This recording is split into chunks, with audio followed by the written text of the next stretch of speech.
Drage dame, spoštovani gospodje, dobrodošli v petkovem jutru. Danes smo za vas pripravili eno zelo izjemno zanimivih tematik, ki je tudi aktualna zaradi časa 1. novembra. Pogovarjali se bomo o medijstvu oziroma o stiku z dušami. Zato smo v naš studio, v goste povabili osebo, ki ima veliko znanja na tem področju. Tako da dobro jutro, Meri. Dobro jutro. Meri, mogoče za začetek, kdaj ste vi prvič prišli v stik z medijstvom, z dušami? Konkretno pravzaprav tistega prvega stika niti ne morem določiti, ker sem že kot otrok ogromno komunicirala, pa niti nisem vedela, da komuniciram z dušami. Ne? Potem se je pa pravzaprav začelo neko zavestno razmišljanje o tem, ko nam je mami povedala, da je pred mano izgubila otročka v času nosečnosti. In jaz sem rekla, jaz hočem vedeti, a imamo brata, a imamo sestro. A ne? In potem sem rekla tej dušici, da želim komunicirati z njo, ker če se lahko pogovarjamo z angeli, se verjetno lahko tudi z dušami. A ne? In če se spominjamo svojih preminulih, ki so živeli na zemlji z nami ali pa pred nami, potem zagotovo tudi ta dušica nekje je. Tako da on je bil tisti prvi stik, ampak niti še nisem vedela, da je to tako v narekovajih zares. A ne? Potem se je pa zgodil tisti, jaz pravim, prebojan klepet, ko se je pa naša mama, stara mama poslovila in se mi je ona tako intenzivno prikazala in mi začela govoriti o vsakdanjih stvarih, ki so se nam takrat dogajale, ne še ko je ona bila na zemlji. In je rekla, to je bil njen prvi stavek, ki me je pravzaprav posedel, je rekla, zdaj me pa lahko tikaš, ker naju mami pa ati ne slišta. In po tistem sem jaz začela razmišljati, da dejansko lahko komuniciram z njimi, pa da sem komunicirala pravzaprav že skozi, tega nisem vedela. Ste se zavedali. Dejva zdaj gledalkam in gledalcem pojasniti, kaj pravzaprav je to medijstvo, pogovor z dušami. Kaj to pravzaprav pomeni, kako to dejansko izgleda, recimo? Pri meni je medijstvo pravzaprav klepet z dušami. Tako, ko midve zdaj klepetava, se pogovarjava, na tak način tudi pri meni pelje medijstvo, samo da je razlika ta, da govorim tisto, kar mi pokaže in povedo duše. Zelo preprosto, je pa dejstvo, da ogromno energijskega dela jaz opravim sama v ozadju, ko niti ne vemo, ko ne razlagam tega ljudem, ker za ljudi je bistvo to, da slišijo tisto, kar rabijo, oziroma tisto, kar jim njihovi dragi želijo povedati. Tako da v enem takem sproščenem klepetu dobijo običajno vse tisto, kar potrebujejo, kar si želijo slišati, ni pa želja vedno isto potrebi. Ampak kdaj ste se potem odločili, da je to vaša pot, da je to vaše poslanstvo? Pravzaprav sem, če rečem v grobjem jeziku, bila kar prisiljena v to. Imela sem jaz salon za nohte in takrat, ko sem neki stranki delala nohte, so se začeli pojavljati. Ne? Pa sem ga zagledala, recimo dedka v sedežu, kjer je sicer čakala naslednja stranka, pa je rekel, a lahko nekaj poveš? Pa sem jaz začela se na glas pogovarjati, pa me stranka gleda, s kom se pa ti pogovarjaš? Pa jo opišem, pa je rekla, ja, to je moj dedek. In tako se je začelo, da so v bistvu med tem, ko sem jaz delala nohte, prihajali, zato da so svojim dragim lahko določene stvari povedali. Potem pa je prišel ta korona čas, ko so bili saloni zaprti in so me sredi noči duše zbudile. Uporabljali so tak fascinanten način, pritisnili so mi na mehur, da sem res mogla iti na WC. Ne spomnim se, da bi me kadarkoli v življenju kdaj toliko tišalo na WC kot tisto noč. In ko sem se usedla na školjko je se rekla, Meri, ti boš imela Zoom klepete z dušami. Kaj bom imela? In tako, na pol snu še. Ja, Zoom klepete z dušami. Veste kaj, zjutraj pridite in mi pojasnite, ker res ne vem, če si bom to zapomnila. No in potem sem zjutraj skomunicirala z njimi in so mi razložili, da bom dejansko na tak način, takrat še na online opcijo, predajala sporočila in potem se je tako zgodba začela. Pravzaprav jaz pravim, vsa navodila so mi dale duše. Kaj, kako, kdaj, na kakšen način. Je pa seveda res, da potem pač moraš opraviti neko zemeljsko delo sam, delati na sebi zato, da zaupaš, da si iskren s sabo, da si iskren do drugih ljudi, tako da to je pa tisti del, ki ga vse naredim sama in s tem pravimo osebna rast. Ampak vseeno, na eni strani imamo ta naš zavestni svet, na drugi strani imamo ta svet duš. Kako vi tekom dneva nekako peljete potem svoj dan? Ker predvidevam, da se lahko tudi v tem trenutku duše oglasijo. Ja, pravzaprav ljudje, ki so veliko časa z mano, so že poštudirali, kdaj sem tukaj, pa kdaj sem jaz, pa kdaj me malo odnese, kako oni pravijo. Ampak pri meni je to eno z drugim. Nikoli nisem povsem sama. Vedno je nekdo. Mogoče nekdo, ki mi je poznan, mogoče je nekdo, ki bo danes popoldne prišel zato, da bo predal svoji ljubljeni osebi na zemlji sporočila. Tako da včasih je naporno, zato ker bi rada opravila pač neko čist zemeljsko delo, oni bi pa radi, da nekaj drugega naredim. Ampak se pa se zmenimo. Rečem, zdaj me puste, bom jaz to naredila, pol se pa vam posvetim, pa boste lahko pač povedali karkoli in komorkoli. Tako da eno z drugim gre. Je pa tako, čas, ki je namenjen res medijstvu, čas, ki si ga vzamem za to, da napišem objavo, da posnamem story na Instagramu, Facebooku, je pač res tisti, ki imajo duše polno besedo. Ko sem pa načeloma Meri, pa jim rečem, tukaj sem pa 50-50, prav? Ampak kako recimo dejansko izgleda ta komunikacija? Ne vem, pride kak glas, pride kak zvok, kaj vi občutite? Velikrat je nek prvi impuls čist nek fizičen občutek. Se pravi, ali me nekaj zaboli za to, da dam fokus na, ne vem, recimo glavobol, ali da me stiska v prsnem košu, da čudno čutim srce. Potem ne vem, da v nekem trenutku zaznam, kot da nimam nog, otopele noge, ne morem hoditi. Se zgodi včasih, da celo v nekem trenutku ne morem premakniti svojega telesa. Se pravi, je neko sporočilo, takrat se ustavim in rečem, ok, kdo si in kaj želiš, komu želiš povedati. In takrat pač je ta direktna komunikacija. Zdaj, če sem nekje, recimo, ne vem, v kakšnem kafiču, gostilni, mi potem duše tudi zelo jasno usmerjajo pogled k nekomu, komur moram predati sporočilo. Zdaj, če je pa to doma, na kavču, pa ponovadi rečem sam, ko moj partner vidi, da se z mano nekaj dogaja, pa me vpraša, si v redu? Ja, jaz sem v redu, nekdo je, rabim sprocesirati, rabim dobiti natančne informacije, da vem, komu posredovati, ali objaviti, ali kaj narediti. Tako da takrat pač si vzamem trenutek, ali si zapišem informacije, ali pa napišem in takoj predam, tako da informacija gre. Tako da to je prvi impuls. Pa ja, začnejo govoriti, začnejo skakati okrog kazace in včasih je res zabavno. Vam je kdaj naporno? Je naporno, predvsem, ko grem spat, ker dušni svet je najbolj aktiven v času našega nočnega počitka. Tako da za vse poslušalce, oziroma gledalce, ki morda se jim zdi, da se jim zvečer po noč kaj dogaja, pa razmišljajo, da so morda pa kakšne duše na obisku. Zakaj? Zato, ker je energija kolektive na zemlji takrat mirnejša in oni pravzaprav nekako lažje posegajo v naša življenja, nas zmotijo, prižgejo televizijo, kakšen senzor sprožijo, da se luč prižge in tako naprej. Zato je recimo zame zaspati vedno dokaj težko. Jaz rabim od pol ure do uro, da se uspem umiriti, da dejansko se neham pogovarjati z njimi.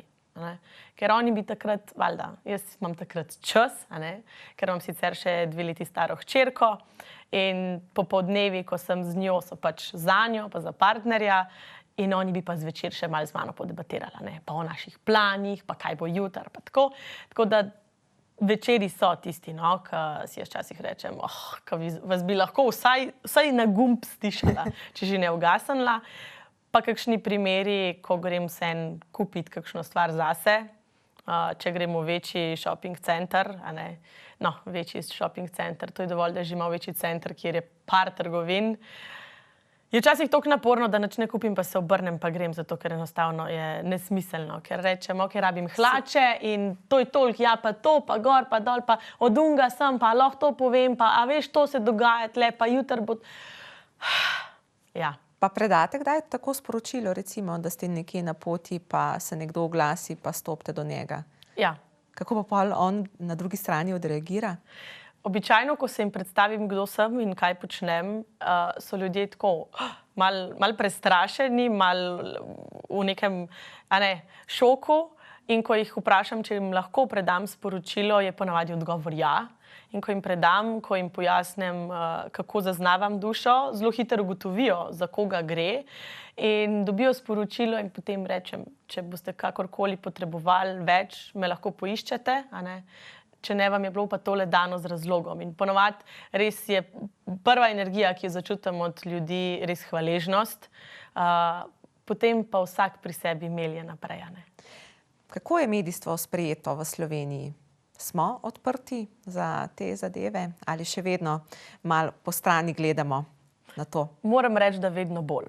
Vedno bolj smo odprti, vedno več želimo slišati, vedno več si želimo vedeti o tem.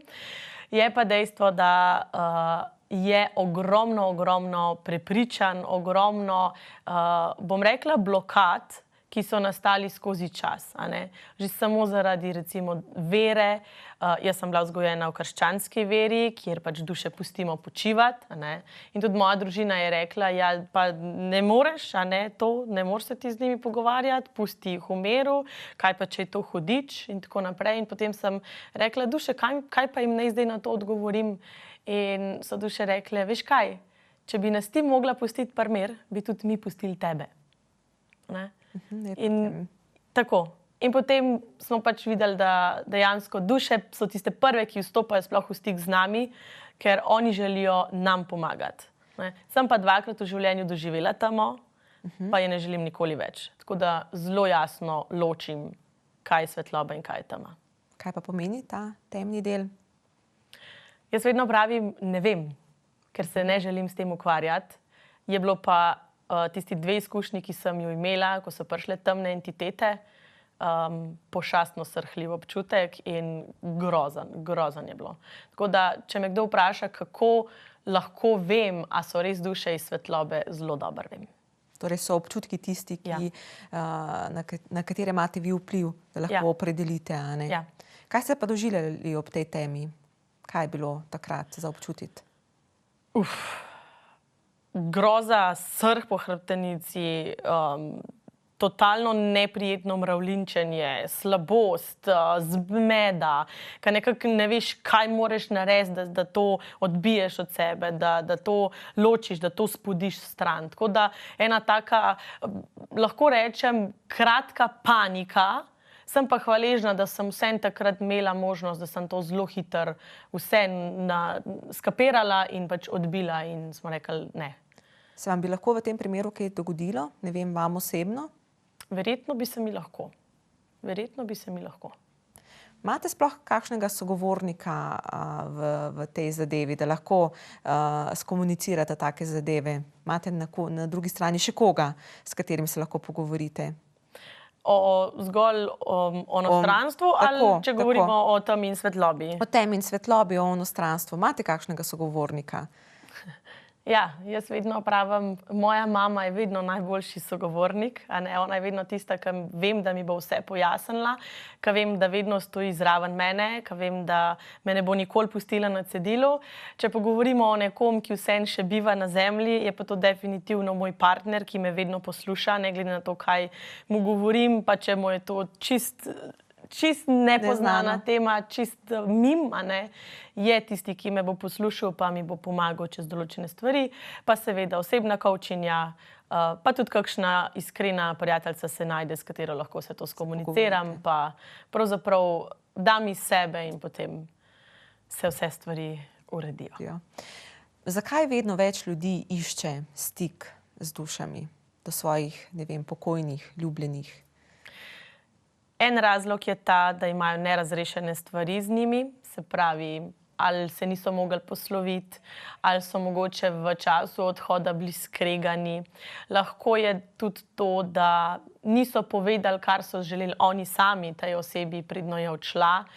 So pa tudi primeri, ko pridejo samo zato, ker si želijo slišati, kako se imajo oni, kje so, kaj počnejo, a so v redu, in seveda, če jih čuvajo.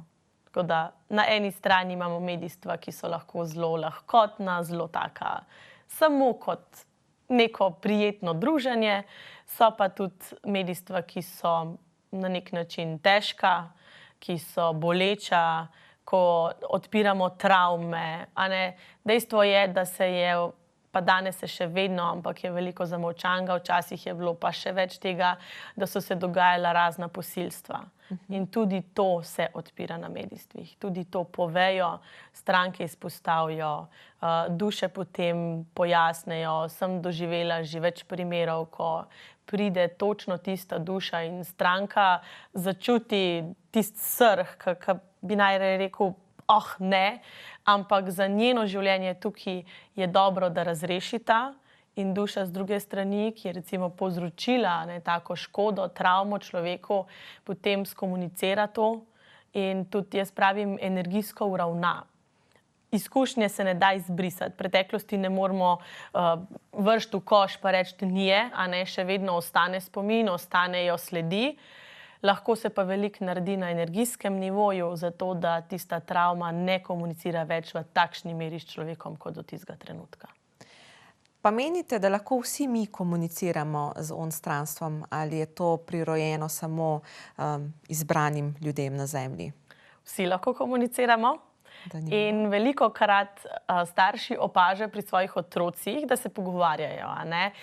Oni rečejo, ja, se pogovarja s steno, pa nobenega ni. Ali pa gleda v prazno, pa se smeje. Ja, za nas mogoče je v prazno, ja, duše me že korigirajo, zame ne, no, jaz lahko zelo hitro vidim, tudi če se otrok pogovarja, s kom se pogovarja, kje je duša in tako.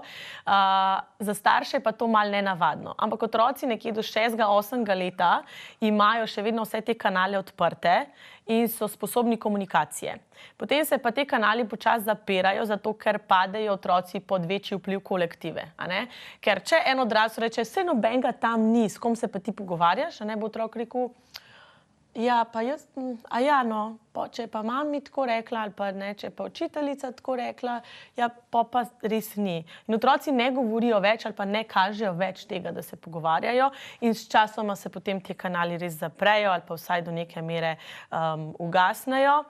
Določenim pa to ostane vedno prižgano, vedno odprto. Taki imamo pa ponovadi tudi vsaj koščku svojega poslanstva to, da potem predajamo sporočila naprej. Ali obstaja kakšna zgodba, izkušnja, ki vas je res ganila v dno duše, pa bi mogoče podelili z našimi gledalci televizije Vaš kanal? Ja, takih zgodb je kar nekaj, no. Se zgodijo res, jaz pravim, ne glede na vse ure klepetov z njimi, me znajo duše res še pustiti odprtih ust. In eno takšno medijstvo je bilo, mislim, da sta bili hči in njena mama, izgubili sta moža in očeta. On je bil totalno humorističen človek in v nekem trenutku me je zgrabil tako, kot da bi me nekdo fizično prijel in me je posedel na tisti moj stol. In vsaj, se opravičujem, ker tako butasto sedim, ampak jaz se ne morem premakniti. Noge sem imela tako čez, takole na komod, in se oni dve samo smejeta. In jaz rečem, ja, ne vem, dejansko se ne morem premakniti. In se kar smejeta in smejeta. In potem povesta, da je to bila njegova tipična poza vsak dan. In vse, kar je priletelo iz mojih ust, so bile njegove besede. In na koncu, ko smo zaključili medijstvo, sta rekla, ne moreva verjeti, kako zelo te je prevzel, da je govoril čez tebe, da je imel kretnje čez tebe. Tako da to je bilo eno tako, bom rekla, pozitivno, fajn, zelo prijetna izkušnja, ne glede na to, da je zelo bilo moje telo pod vplivom nekoga drugega, ampak je bilo prijetno, nisem imela težav s tem.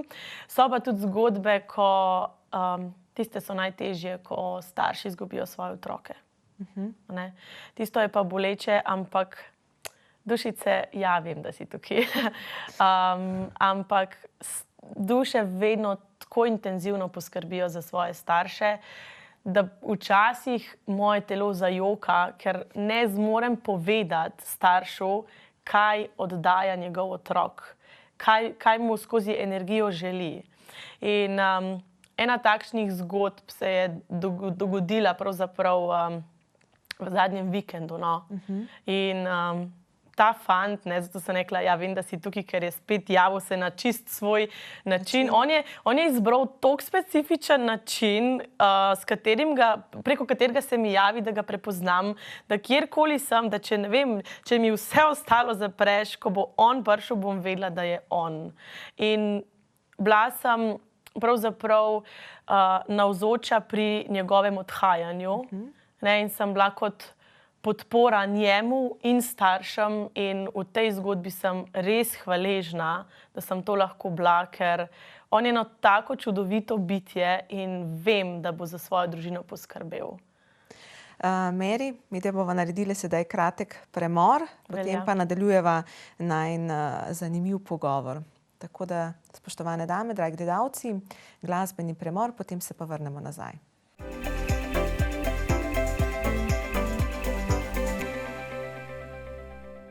Drage dame, spoštovani gospodje, dobrodošli nazaj. Še vedno smo v petkovem jutru. Z nami zelo zanimiva gostja, Meri. Govoriva o onstranstvu oziroma stiku z dušami. Pred premorom je bila ob nas Dušica. Je še vedno? Ja. In izgleda ima neko sporočilo, ki ga moramo predati naprej. Ja, ima sporočilo. Pravi, da to sporočilo ne bo namenjeno zgolj oziroma ne bo namenjeno njegovi družini, ampak bo namenjeno mladim ušesom. Pravi, da predno karkoli narediš iz dolgčasa, premisli, ali lahko s tem tvegaš svoje življenje in spomni se, da te imajo ljudje okoli tebe radi. Pravi, da če bi živeli s tem zavedanjem, da je vsaj ena oseba na zemlji, ki si ne želi, da bi ga kadarkoli zapustila, bi bilo dovolj, da bi ljudje večkrat premislili, preden bi naredili kakšno neumnost oziroma kakšen korak, ki nas lahko v resnici ogrozi. In pravi, mladi ste, ampak ne bodite neumni. Zelo lepo sporočilo. Ampak zakaj se je pa javil ravno kar danes? Ni se ravno kar danes, je že včeraj rekel, Meri, jutro greš ti na televizijo, a ne? Sem rekla, ja, a kaj pa bi rad? Ja, jaz bi tudi rad bil na televiziji. Rekla, v redu, pa pejt zraven. Sam, da ne boš prevečkrat vmes govoril. Rekel, saj nobenih neumnosti ne bom povedal. Ampak zelo lepo sporočilo, ne? Tudi se lahko dotakne ne samo mladih, tudi kogarkoli, ne, ki nas spremlja. Verjamem pa, da je apeliral na mlajše, zato ker je tudi on eden izmed teh mladih, polnih življenja in želja in ciljev in idej in verjamem, da bo postal en velik angel vseh tistih, ki mogoče kdaj pa kdaj grejo malo čez svoje zmožnosti. Svoje zmožnosti. Tako da zelo lepo, a ne? Nadaljujeva pogovor mogoče na tej drugi strani. Kaj pa skeptiki? Kako oni gledajo, pridejo do vas, ne verjamejo, kaj pravijo? Pridejo. Ampak moj namen, moje poslanstvo ni niti dokazovati obstoj onostranstva, dokazovati življenje duš, niti dokazovati mojega daru. A ne? Jaz vedno pravim, a lahko ti meni dokažeš, kaj si danes sanjal? Ja, to sem sanjal. Ja, ampak dokaži mi. A ne? Na enak način jaz nikomur ne morem dokazati, kaj vse vidim in slišim. Je pa dejstvo, da mi duše velikokrat prišepnejo, a ne, on je skeptik ali pa ona je skeptik. A ne, vseeno moških je tukaj malenkost več. In jim jaz v medijstvom kar povem, skeptik si, ne? Ja, no, sej, ja, ne, pa sej ne, da bi dvomovat ali pa dvomila. Ne, sej nisem za to rekla, nič se sikirat, ampak nekdo te je včeraj poslušal, ko si razmišljala, a ne, kaj bo in kako bo. Tako da jaz vedno rečem, od vsakega posameznika, ki pride na medijstvo, je odvisno, kaj med medijstvom bo. Koliko si odprt, koliko želiš sprejemati, koliko želiš slišati. Zdaj nekateri so bolj, nekateri so manj. Se pa spomnim ene zgodbe, ko je bil res skeptik in mi je to parkrat povedal. Tudi nisem mi želel predstaviti svojim imenom, nič. A ne, da jaz ne bom slučajno kaj pogooglala, predno on pride. Nimam časa to početi, niti želje, niti namena, niti. Pridi, duše ti bodo predale in prva informacija, ki jo je duša predala, ga je pustila odprtih ust. Dobro. Prva, vse naslednje pa so samo sledile. Tako da je pa dejstvo, včasih so medijstva zame naporna, zato ker si človek ne dovoli odpreti, sprejeti, slišati. Ne? Ali pa recimo, če imajo ljudje ogromno nekih pričakovanj, v smislu, kaj bodo oni rekli, potem pa duša reče nekaj drugače. Ne, to pa ni. Ne, to pa moj oče ali pa moja mami ali pa moj dedek, to pa on sigurno ne bi rekel. Ja, ne bi rekel, dokler je živel na zemlji, zdaj ima pa dušne oči. Pa je malo drugače, a ne? Ja. Se kdaj mogoče prepirajo z vami, a ne? So ne vem, da želijo dokazati, da je drugače, ker si pač v svoji glavi narišejo, da bo imeli drugačno sporočilo.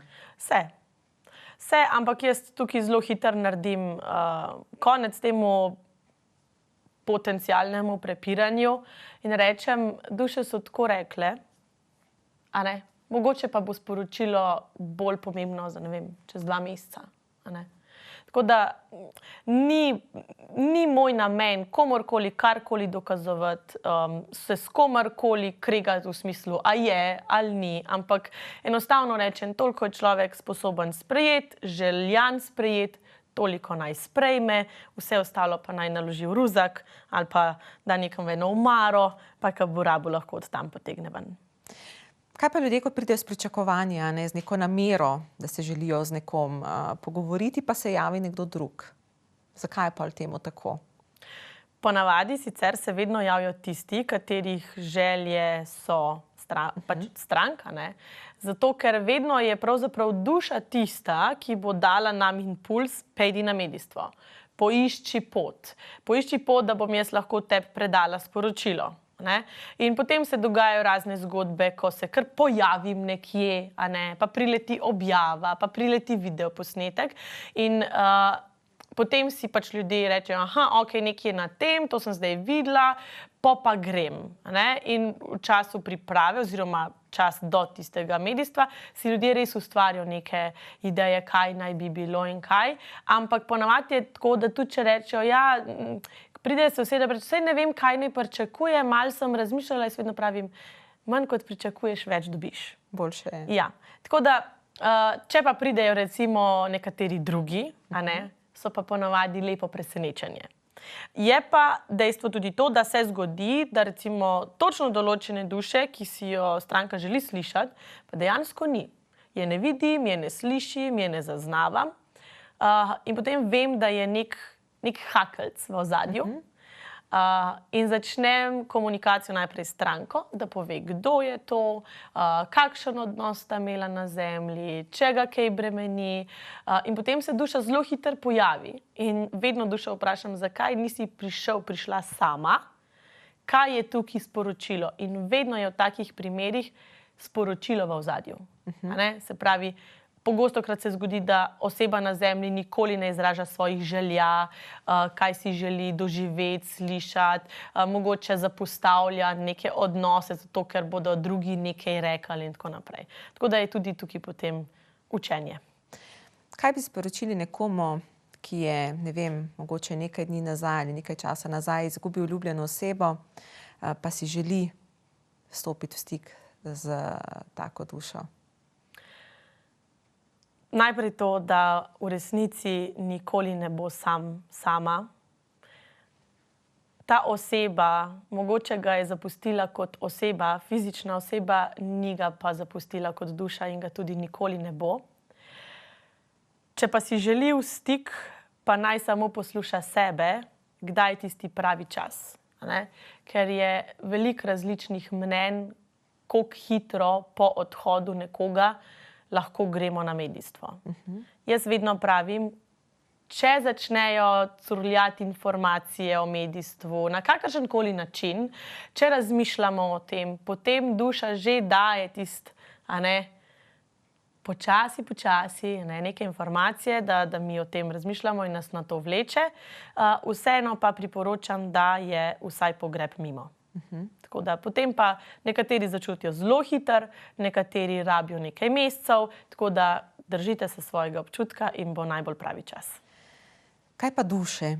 A so one kdaj zaskrbljene, če niso nekaj dokončale na svoji zemlji? Se zato mogoče potem želijo javiti, predati sporočilo? Ali so to naša razmišljanja na zemlji takšna? V večini so naša razmišljanja, se pa zgodi, da povejo, joj, pa sem hotel še to narediti, pa tega nisem končal in tako naprej. Ampak za duše materialni svet ni več pomemben. Zdaj, vedno stvari mi razlagamo na zelo zemeljski način. Tudi, ko vprašamo duše, kaj delajo, se pohecajo. Babice seveda kuhajo, pospravljajo, dedki pripravljajo drva, potem kakšni motoristi še vedno rečejo, da se oni vozijo z motorjem in tako naprej. V resnici duše kot energija tega ne počnejo, ampak za naše lažje razumevanje, dojemanje nam je tudi strani duš na ta način predstavljeno. Tako da ja, se pohecajo, pa ne smeš hiše prodati, pa v resnici potem rečejo, ne, prodaj hišo, samo pametno vloži denar naprej. Oni ne gledajo več, ja, to sem naredil s svojimi rokami, ne smeš prodati te hiše, ampak ja, to je bila moja vložena energija, pretvorijo v drugačno, ki bo pa koristila tebi. Če ti ta hiša ne koristi, potem jo zamenjaj za nekaj drugega, samo pač delaj s tem spoštljivo. Tako da se pohecaj, da kaj nisem naredil, kakšen celo reče, ja, a obstaja kakšna lojtra, a imamo kakšno karto še za malo, dol. Kakšni so pa zelo veseli, da so odšli in ko jih vprašam, pa bi prišli kaj? Ne bi prišli nazaj. Ne, bi kar ostali tam. Im je tam lepo. Glede na to, da govorite z dušami, kakšno je potem vaše mnenje o življenju po smrti? Obstaja, ne obstaja? Ja, seveda obstaja. Življenje po končanem življenju na zemlji se nadaljuje in verjetno, čeprav imam kar nekaj potrditev, ampak je življenje tam gor še lepše.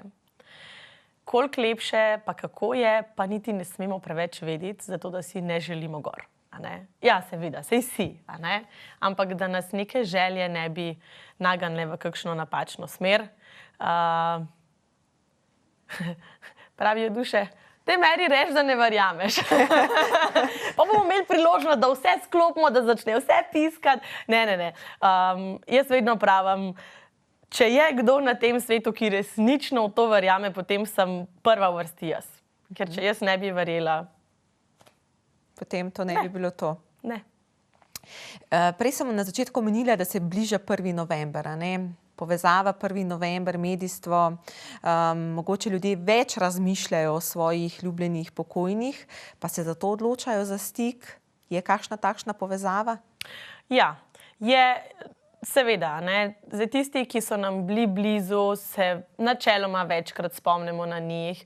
Je neka taka, mogoče eni imajo rutino enkrat na mesec obiskati grobove, eni grejo vsak dan, vsak teden, nekateri grejo res pa samo za 1. novembra. Zdaj, kar se tiče obiska grobov, tudi duše pravijo, grobovi niso za nas. Vi ne hodite k nam na obisk tja. Mi nismo tam. Tam je samo obleka, ki smo mi nosili na zemlji, mi smo pa vse povsod drugje.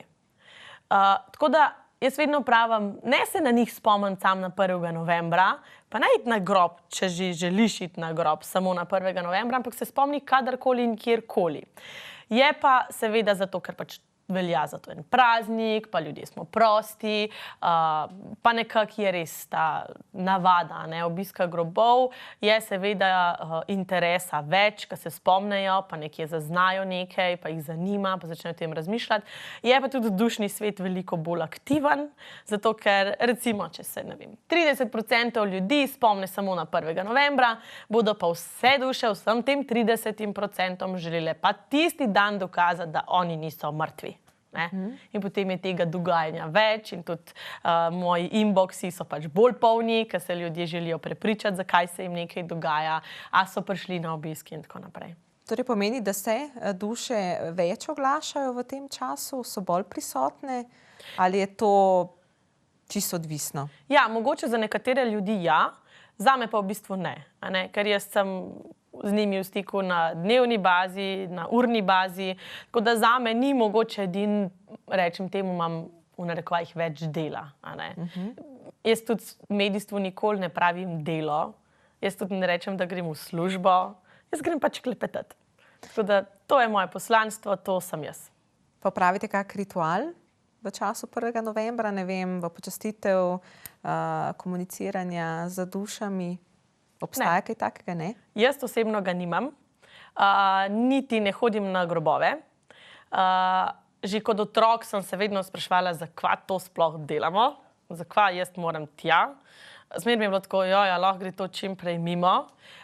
Enostavno nisem čutila, no. Je pa tudi tako, da na pokopališčih je ogromno žalosti, ogromno bolečine, tudi krivde, zamere in vse vrste travme. In jaz, če stopim na pokopališče, to mene vsem zadane. To gre marsikaj čez moje telo, pa ne energij duš, ampak ljudje, ki hodijo tja. Vse to spuščajo tam in potem, če si pač senzibilen človek, zaznavaš tudi to. Tako da nimam nekega rituala, jaz pravim, ni narobe iti na grob in niti ni nobenega prav tukaj. Če čutiš, pojdi, če ne čutiš, ne id. Ste kdaj komunicirali z kako slavno zgodovinsko osebo, recimo?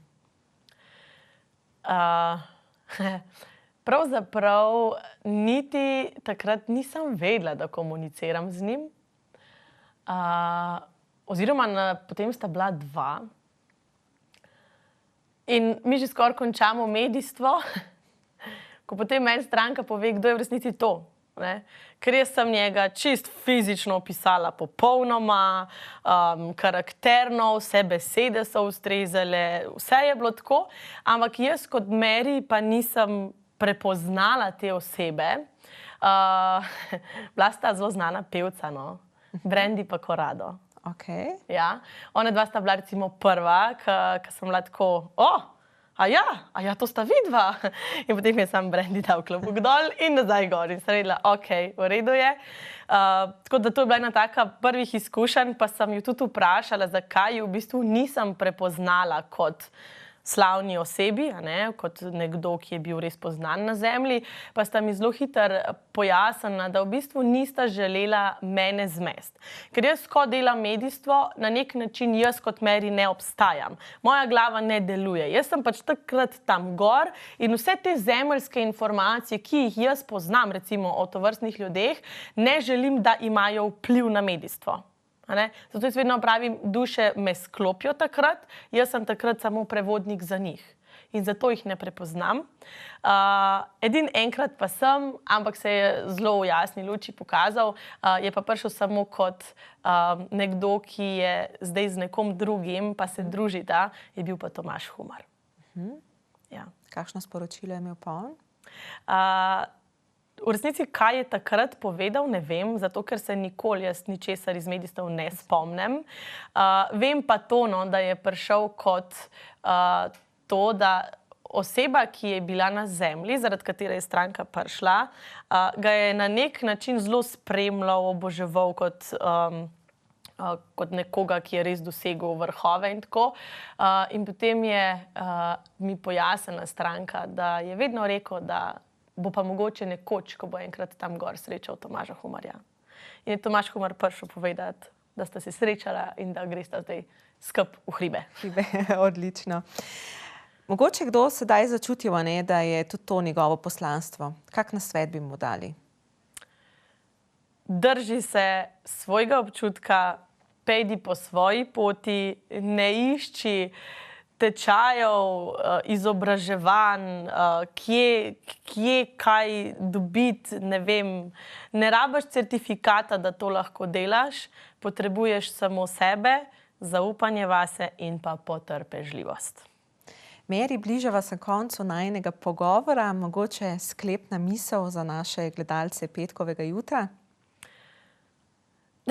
Okay. Enih 50 se je oglasilo, a lahko jaz, a lahko jaz, a lahko jaz. Mislim, da bi rabili še dodatno uro, če bi želeli spustiti vse tele duše v studio, da bi vsak izmed njih predal sporočilo. Jaz vedno rečem dušam, no pa vi zaključite v vašem stilu, tako kot vi želite zaključiti. In pravijo duše, nikoli in zares nikoli niste in ne boste sami. In če vam nekaj ušpičimo zaradi tega, da vam povemo in pokažemo, da smo z vami, naj vas ne bo strah. Nikoli vam ne bomo ničesar žalega storili. Imeli smo vas radi na zemlji, od tukaj vas imamo še raje. Meri, hvala za tako lepo sklepno misel.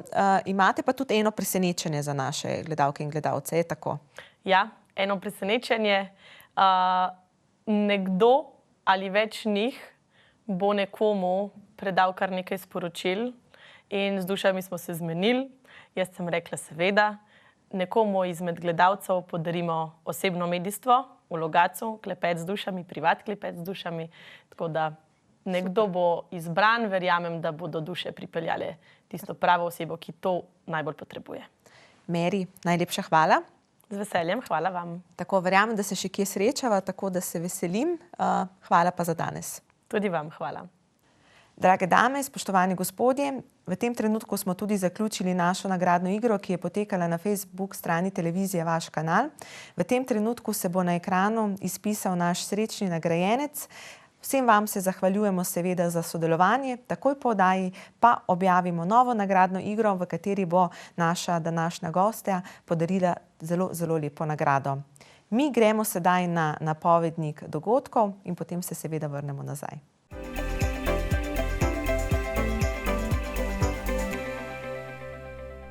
Pred nami je kar nekaj dogodkov, ki nas čakajo v naslednjih dneh. V petek 27. oktobra vabljeni na javno vodstvo po novi stalni razstavi Mejniki gledališke igre v gradu Turjak. Prav tako ne zamudite nastopa vokalne džezovskega kvarteta Vox Arsana v kulturnem centru Janeza Trdine v Novem mestu. V soboto 28. oktobra se podajte na naslednje pohode. Pohod po poti Brežiške čete, zbor predomov krajanov Sromlje. Pohod od Bojancev do izvira Lahinje, zbor pri gasilskem domu Bojanci. Pohod po poteh Milana Majcna, zbor pred spomenikom Šentjanž. Nočni pohod po pravlično doživljajski poti Krško čara, zbor v atriju Mestnega muzeja Krško. V torek 31. oktobra se bodo po Sloveniji odvijale komemoracije. Hkrati pa vas tudi vabimo na zabavno dogajanje ob noči čarovnic pri mladinskem centru Oton v Novem mestu, kjer boste lahko izrezali buče in se zabavili na plesu čarovnic. V ponedeljek 30. oktobra pa ne zamudite križevega pota na Sveti Vid, ki se začne izpred cerkve Svetega Jurija v Čatežu ob Savi. Organizator dogodka je turistično društvo Čatež ob Savi, zato je danes v našem studiu predsednica društva Barbara Les. Barbara, dobro jutro. Dobro jutro. Torej v 30. oktobra v ponedeljek organizirate en tak lep dogodek, pa za začetek mogoče zaupajva, odkje je ideja za križev pot proti Svetemu Vidu v Brežicah? V bistvu je ta ideja nadaljevanje sodelovanja z umetnikom Vladom Cencljem, to je umetnik z motorno žago. To sodelovanje se je začelo 2018, ko smo mi skupaj z občino Brežice, ki je imela razpis inovativni turistični projekti, smo se prijavili kot turistično društvo in z Vladom Cencljem nekako izdelali božične jaslice v našem centru Čateža. To so jaslice, Sveta družina je upodobljena v naravni velikosti. Sodelovanje se je izkazalo za vrhunsko, odlično. Tako smo hoteli nekako nadaljevati to zadevo in dejansko božične jaslice se nekako zaprejo po božičnem času in ker smo hoteli malo več dati našim prebivalcem in turistom, večji vpogled v umetnikovo dušo na nek način, smo potem prišli do ideje križevega pota, ki je seveda na ogled skozi celo leto. In seveda pot vodi na vrh do Svetega Vida, To je krasna razgledna točka, zelo obiskana točka.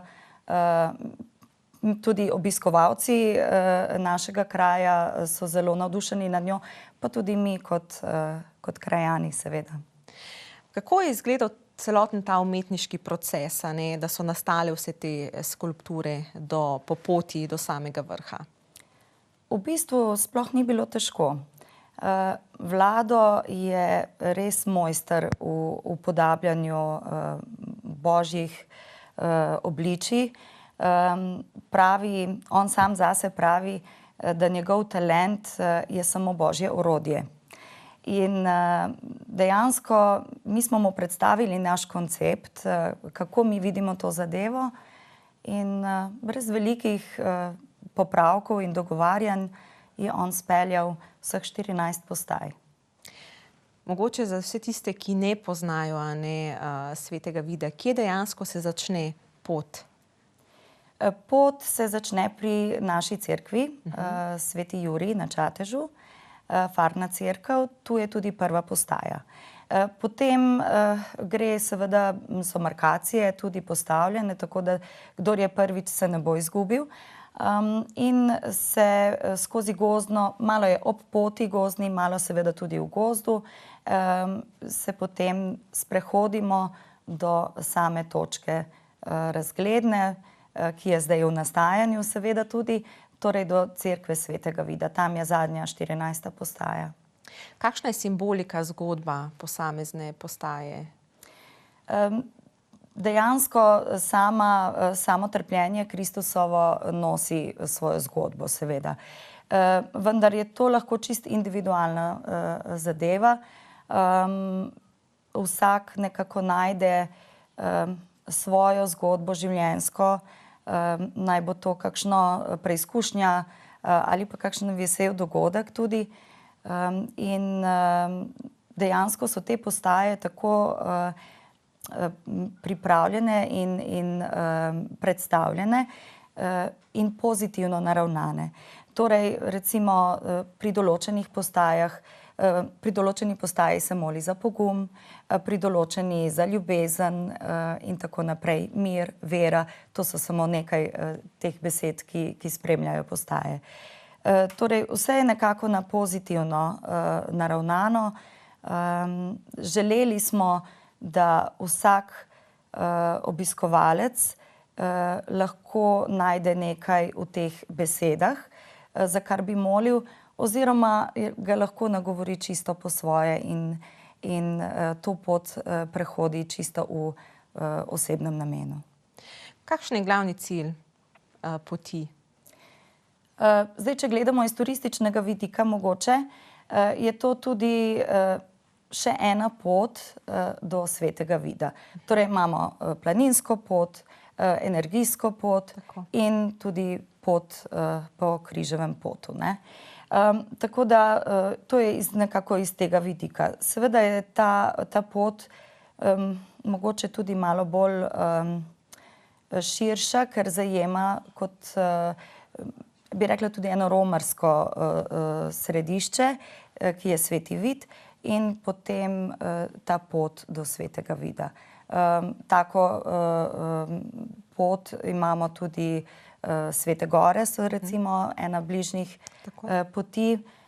Torej smo hoteli na nek način tudi iz tega verskega, romarskega vidika predstaviti naš Sveti Vid. Torej je tudi ne samo za obiskovalce, pohodnike vsak dan, ampak tudi za romarje. Seveda, absolutno. Absolutno. Imate že kakšne povratne informacije? Kaj pravijo obiskovalci, ko grejo po tej poti? Ja, odlično. Odlični so odzivi. Seveda je tudi kakšnih komentarjev, ki najbolj ne odgovarjajo nekomu. Ne vem, mogoče, da je prestrmo za nekatere, ampak konec koncev vse neke poti do določene višine so nekje malo strmene. Tudi v življenju ni vse gladko, ravno.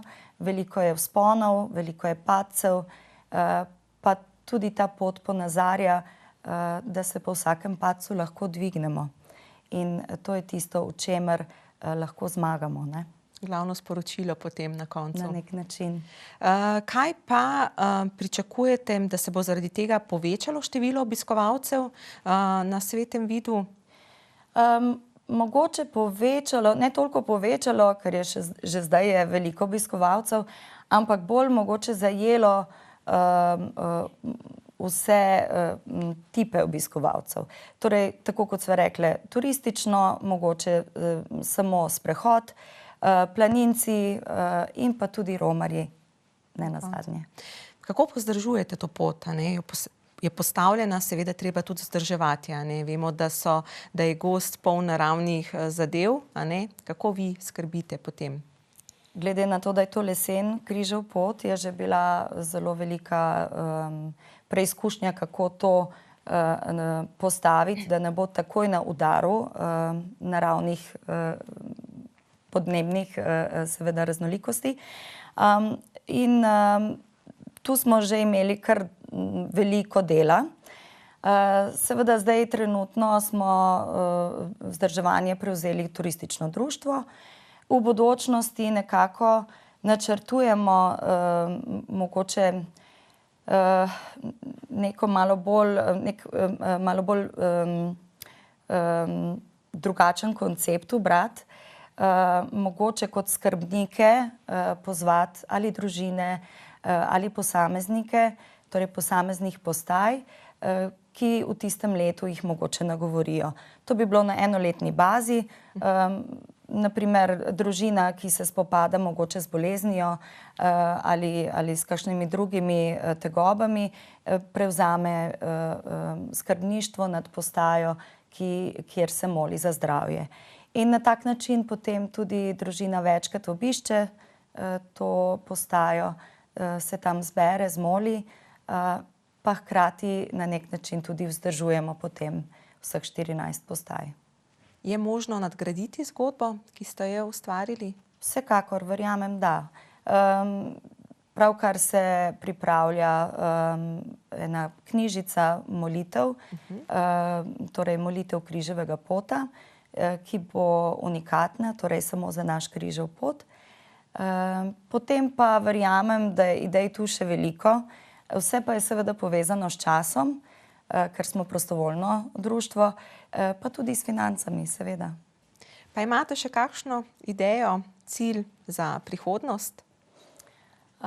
Idej je veliko, vseh ne smem povedati.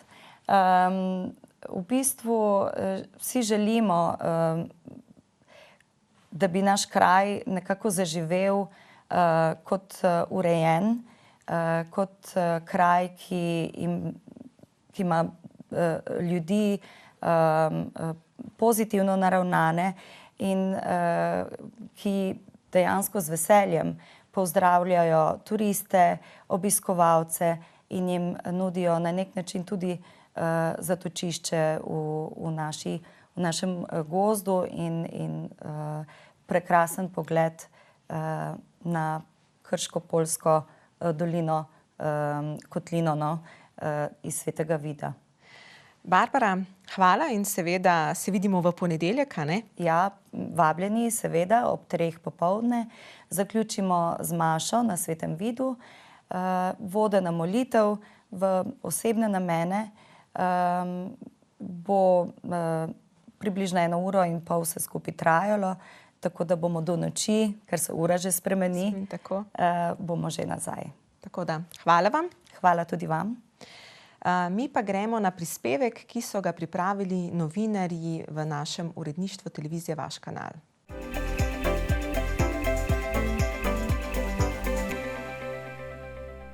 Tako kot rojstvo je tudi smrt sestavni del življenja, ki se ji ne moremo izogniti. Mnoge ob tem prizadene občutek krivde, večinoma pa resnično trpi ob izgubi bližnjega. Navadno smo izzvani, da si odgovorimo na vprašanje iskanja smisla ravno takrat, ko nastopijo hude preizkušnje. To je še toliko bolj pomembno pri mladih, ki se soočajo s tovrstno izgubo. O vsem tem se sprašuje tudi logoterapija. Ja, logoterapija vsi mislijo, da je povezano ali z logopedom ali z logotipom, ampak ne, je čisto nekaj drugega in sicer se gre za 3. Dunajsko šolo psihoterapije, se pravi pristop, smer psihoterapije, ki jo je zasnoval Viktor Frankl, kateri je bil tudi dal vse to, kar uči čez, in sicer 4 koncentracijska taborišča, in je skozi tega tudi prišel do tega, kaj je smisel življenja. In razpreda logoterapija v vsem tem, da ni pomembno, kaj mene, kaj je moje udobje, oziroma da hrepenim po ugodju, da hrepenim po moči, ampak da je pomembno vsem tem, kaj je moj smisel. Z izgubo se vsak od nas sreča prej ali slej. So to verjetno frustracije vseh nas, ampak ravno te frustracije razrešuje logoterapija. Se pravi, te frustracije nas zmeraj kličejo, da se vprašamo, kaj je moj smisel, zakaj sem jaz tle, kaj je moj namen. In ravno to odgovarja logoterapija, se pravi, pomagal sem tem, da vsak posameznik s terapevtom pride do teh odgovorov. Vedno je bolje, če svoje občutke sprejmemo in jih ne zatiramo nekje globoko v svoji notranjosti. Smrt je stvar, katero ne moremo spremeniti. Se pravi, je v nekem usodnem delu, v nekem, kar ne morem spremeniti. In vsako stvar, katero ne morem spremeniti, lahko pa zavzamem neko stališče do tega, spremenim stališče. In sicer v tem primeru bi bilo, če je, na primer, mi bližnji umrl, je to bolje, verjetno lahko zavzamem, če že nekdo trpi, raje jaz trpim, kakor da bi trpel on. Ne smemo pozabiti, da tudi na mlade danes prežijo številne nevarnosti, ki so bile še desetletja nazaj veliko manj izpostavljene ali pa jih sploh še nismo poznali. Za mlade je pa tudi tako, razna ta odvisnost, ki je od samih telefonov do drog, do vsega, do spolnosti, do pornografije, vsa odvisnost zmeraj je vprašanje, zmeraj sprašuje po nečem. Odvisnost zmeraj nadomestimo z nečem, česar nimamo. In ravno to je potrebno, iskanje vsega tega, kaj so moji talenti, darovi, s čim jaz lahko nekaj dam, s čim jaz lahko sebe izpolnim. Ne več vpraševanje po vsem tem, kaj je zame pomembno, ampak kaj jaz lahko komu dam. Se pravi, da se gre vedno iz sebe na drugega. Mladi so v občutkih izgube in nemoči ob tem pogosto še bolj stereotipizirani in nerazumljeni. Kaj bi jim svetoval? Prvo treba zmeraj vedeti, da ima svoj cikel trajanja, se pravi, da je ta prvi šok, potlej je krivda, potlej pa naprej šele je izhod iz tega ven, tako da zmeraj treba tole fazo razumeti, v katerem je mlad človek. V naslednjem koraku pa še zmeraj je ta smrt bila poklic, da se on nekaj spremeni. Smrt je zmeraj nek trigger, nek ključ, ki nam da nekaj mora spremeniti. Tudi iz mojega primera, kakor je, ravno zaradi tega sem se začel spraševati, kaj je smisel življenja, ker sem pri 13 letih doživel smrt mame, in to me je spodbudilo tudi k raziskovanju logoterapije. Bivanjska praznota ali eksistencionalni vakuum je ena osrednjih tegob, ki jo poleg ostalih rešuje ravno logoterapija. Predvsem se gre, da pristop ljubezni, tudi sama logoterapija naredi, jaz se lahko spremenim iz ljubezni do nekoga, jaz lahko prenesem vso trpljenje iz ljubezni do moje hčerke, iz ljubezni do mojega sina, iz ljubezni do moje žene. Tako da, če bomo izhajali iz ljubezni, da bomo delali iz same ljubezni, bomo lahko prišli iz tega ven. Dodatno pogled v človeka mu je omogočilo delo z Romi, kjer se srečuje z zlorabljenimi, razvrednotenimi in moralno propadlimi. Tam je moj najboljši poligon, ker tam imamo soočenje z vsem, s krivdo, s trpljenjem, smrtjo. Vse to je tam za obeto in mi je zame izziv, kot terapevta, predvsem pa kot nekoga človeka, ki lahko nekaj dam. Ne samo, da vzemam, ampak lahko nekaj dam. Zelo zanimiva je njegova poklicna pot, saj prenekatere izkušnje dobil tudi v Slovenski vojski, kjer že 7 let kot stalni diakon opravlja službo duhovne oskrbe pripadnikov. Zdaj zapuščam vojsko po 7 letih, zdaj se pa prepuščam poklicu logoterapevta, tako da prepuščam se, bomo videl, kaj bo. Glede na to, da sem stalni diakon, se logoterapija edina, ki tudi vkomponira, ki tudi ima v sebi duhovnost. Se pravi, da človek je več, kakor je samo čustva, kakor je samo telo, je tudi nekaj duhovnega. In iz tega vidika, gre skupaj. Matic Vidic sicer rad pove, da ga pri delu vodi poslanstvo, da rešuje življenja in pomaga ljudem v stiski.